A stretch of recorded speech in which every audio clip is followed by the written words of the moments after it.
Consultation पे आने के बाद से कुछ चीज़ें पता चली हैं। ये एक रीसेंट प्रॉब्लम आई है, वो ये है कि जब तुम लोग रिलेशनशिप में आ रहे हो तो तुम्हारा अपनी गर्लफ्रेंड से तो कांटेक्ट हो ही रहा है, पर साथ ही साथ उसकी फैमिली से भी तुम्हारा कांटेक्ट बन जा रहा है। उसकी मम्मी तुम्हारी मम्मी की तरह हो जा रही है, उसके पापा तुम्हारी पापा की तरह, उसकी बहन से भी अच्छा खासा तुम लोग का कनेक्शन बन जा रहा है।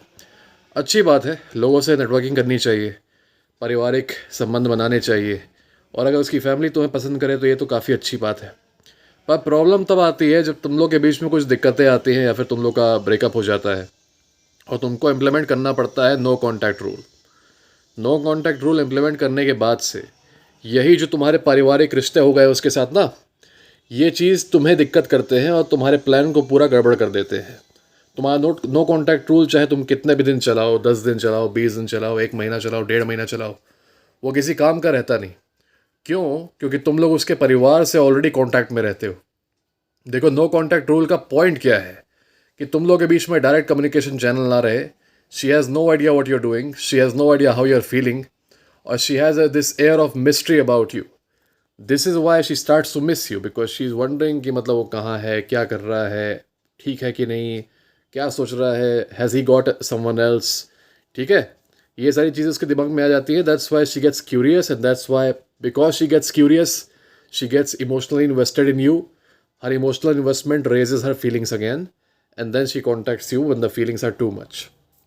ये तब होता है जब डायरेक्ट कम्युनिकेशन चैनल बीच में ना रहे, and she has this mystery about you. पर इस सिचुएशन में जब तुम रहते हो कि उसकी फैमिली भी कांटेक्ट में तुम्हारे है और उससे नहीं बात कर रहे हैं लेकिन उसकी मम्मी से बात कर रहे हैं रोज़, तो फ़ायदा क्या होता? उसकी मम्मी उससे बात कर रही हैं और उसको बता रही है कि देखो मैंने उससे बात किया था, he is like this, he is like that, उसका अभी ऐसा मूड है, उसका भी वैसा मूड है, और देखो वो ऐसा है, वो वैसा है। तुम तो खबर अपनी दे रहे हो हर रोज़। You are telling her every day how you are, and you aimed to destroy the direct means of communication between you and the girl. और तुमने इनडायरेक्ट जो चैनल है वो तो बना के रखा है ना, तो फ़ायदा क्या होगा? जो चीज़, जो एयर ऑफ मिस्ट्री तुम क्रिएट करना चाह रहे हो वो क्रिएट कभी नहीं होगी, क्योंकि जिस भी तुम फैमिली मेम्बर से बात कर रहे हो, उसकी मम्मी से, उसकी दीदी से, उसके भैया से, वो एक मैसेंजर का काम करेंगे to destroy all the mystery that she has in her mind about you. And you no contact rule will fail despite having applied it through the full time. कोई फ़ायदा नहीं होगा। एंड तुम 1.5 घंटा करते रहो, तुम 1.5 महीना करते रहो, तुम 2 महीने करते रहो, she will not come back, and you will not be able to reignite the relationship after that. तुम लोग में से कई सारे लोग इसी में फंसे हुए हैं कि नहीं, I don't talk to her, लेकिन मैं मम्मी से बात करता हूँ उसके। क्यों करते हो भाई? नहीं, मैं उसकी मम्मी के लिए मैं कभी कभी काम कर देता हूँ। क्यों कर रहे हो? She knows what's happening